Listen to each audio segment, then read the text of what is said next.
oba mu kitiibwa ky'abayimbi bano bayimbi kyabandisaanye okusinkana Chameleone ne bamubuuzaako nga bafukamidde baba tafukamidde nga yeewombese bulungi abayimbi bano amagamba gambe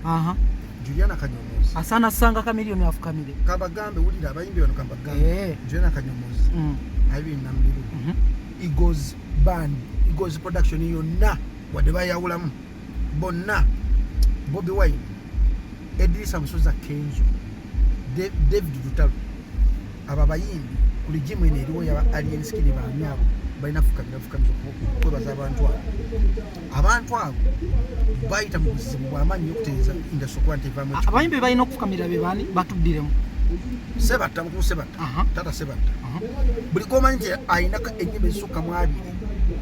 nga hit most respect ye naye omuntu kubayita icon be bantu bolaba nga Chameleone bolaba nga Bebe Cool Bobby Wine David Dutalo Eddie Kenzo Juliana Kanyomozi Sebatta kutegera Irene Nambiru Lema Namakula abiba icon omuntu akeera ku macho kubanga wasusse ennyimba 20 omuntu akoze legacy ye nga yeyogerera omuntu afubye okuteeka ettaffaali mu industry ya Uganda oyo olina okukeera ku macho muwa respect nobanga olina kyekiringa nga nze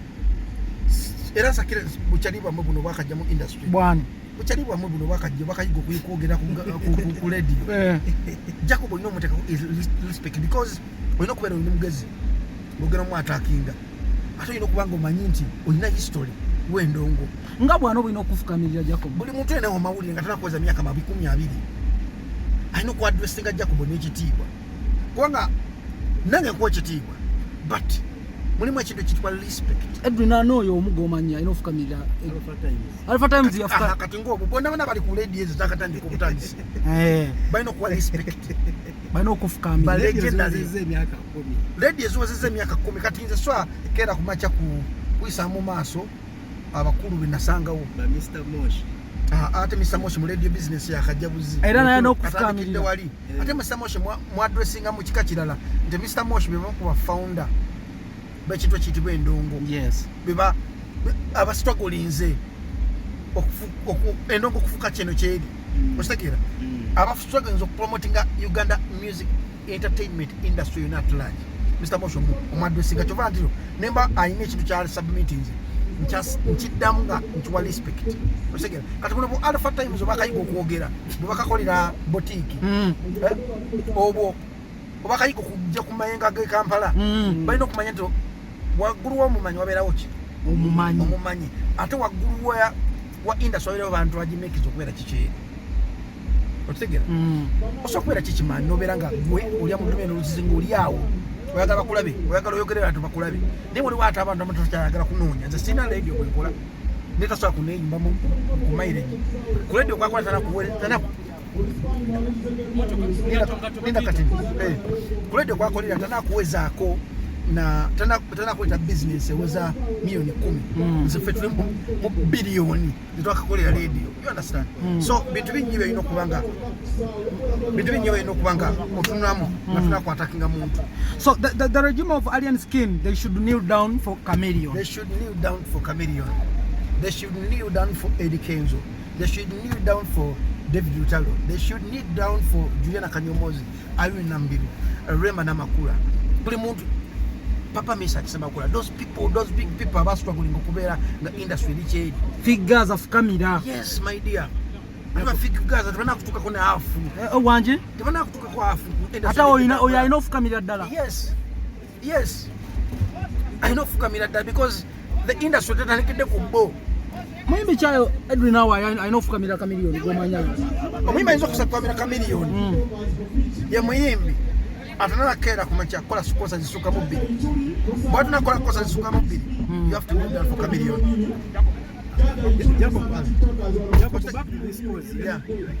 twalabanga Jaja Ichuli by the time we yaliwo supporting abayimbi bangi but on the day of remembering Jaja Ichuli tetulabawo omuyimbi abayimbi bambwa abayimbi ekyobalina okumanya wambwa ate omuyimbi yeerabira abayimbi balinganga kuwonokeera kumaca okugenda okugula kondomu nomala okukola emirimu gyo n'ogisuulaawo ekuyambye okuprotectinga wadde ogikwata ogiteeka mu kifo ekituufu gutogiteeka mu ng'omuntu kati be bayimbi tetujampinga n'ogamba nti kakati oyo talina hit kati onansonyi okussa ekigambo kya mwami Oze Chameleone Chameleone ayinza okuba ayinamu obuzibu oba ne family here and there tetusamuka no tumuzeemu maanyi tumwencouraging teri muntu atalina buzibu mu family ne gyova buli omu alina obuzibu so oba ayinamu ebitagaddemu tumwencouraging let us be there for him tumwagale tumuselebrating n'abalala bonna nga obadde mu press conference n'ogamba I think it's high time Chameleone aleke Chameleone nandisabye ku level gy'aliko katakyali worth tetulina kye tumubanja byonna abikoze mu nsi nandisabye management n'amuli okumpi bamuadvising okuba nti bw'aba akola show takyakola show za kugendagenda buli wamu Chameleone ali ku level kabeba bebukulu abo gamba nti buli mwezi aba ne shemu buli district naga ati ngenze mu kisaawe ngenze Hoima ngenze Boma mvuddawo ngenze football mu kisaawe buli just once a month kimumala n'amanya nti ebyo mwezi takyali ku level yo talina kyakakasa byonna abikoze byonna abiyimbye so nze nsuubira nandi musabye nti ku level gy'aliko alina kukola show emu omwezi n'afuna bandi ye gy'atambula nayo n'awummula bw'amala ekisookera ddala wamiti sijjakera macha kwa kanyanjo ndowooza naye omuntu ng'obaddeko mu bayimbi otegeera embeera ze balimu nze mbadde nnyo mu bayimbi nti mbadde siri nnyo nga wamiti egyabeera waggulu eyo nze mbadde wansi okupromotinga ennyimba okuleeta abayimbi bibaddemu nnyo abayimbi ba Uganda balya ku stage tebalina bantu walala we balya kitegeera bwe baba nga balya ku stage kiba kitegeeza nti omuyimbi ajja kubeera ku stage obulamu bwe bwonna because akamu ke bagattagatta kekavaamu ekyokulya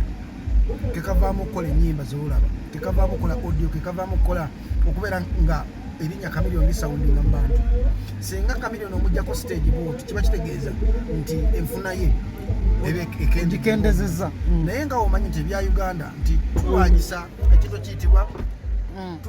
kiyitibwa copyright okuba nti egaziwa nti nga omuyimbi tajjakera macha kulya ku stage yokayoka ngaomuyimbi ajja kulya awantu wangi lwakwanga abantu batukirira balina obuyinza bo balina ebigendera byabwe ebirala nga bo banoonya majja banoonya kubanga bazimba akedi banoonya kubanga balina ennyimba makindye babeera mbulamu webutu ne okutunga music at large nti agaziwe si kyebatunuulira nti essaawa zino wandibadde nga tulina omuyimbi ng'alina n'essimu eyiye Chameleone yaletakuwa n'essimu mu mwaka gumu neefa otegera nti ate ng'alina y'omu ku basajja balina fan base ey'amaanyi ogamba okuyimbayimba buli wamu kintu kyalina okujjamu kyajjamu essente bwawali essente wajjawo ssente awo okitegeera so nze kulange mba nkiwakanya because nkimanyi nti omuyimbi waffe alya ku stage bw'omujjako stage oba munafuyiza ogenda mukola back tune alina 10%. In short form bw'atayimbayimba buli wamu abeerewo atya bw'atayimba buli wamu kyovana tebajjakera makyagera bayimbire aba NRM ate abantu babanyingire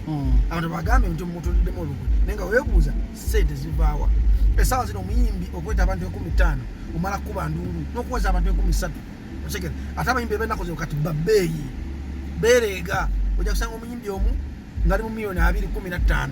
be bantu 2,000 okufuna abantu 2,000 essaawa zino si kyangu mu kuyimba era gwe nkusasidde ayimba ojja kuwulira embaga ekitiibwa kye kisigaddewa because there is one of a legend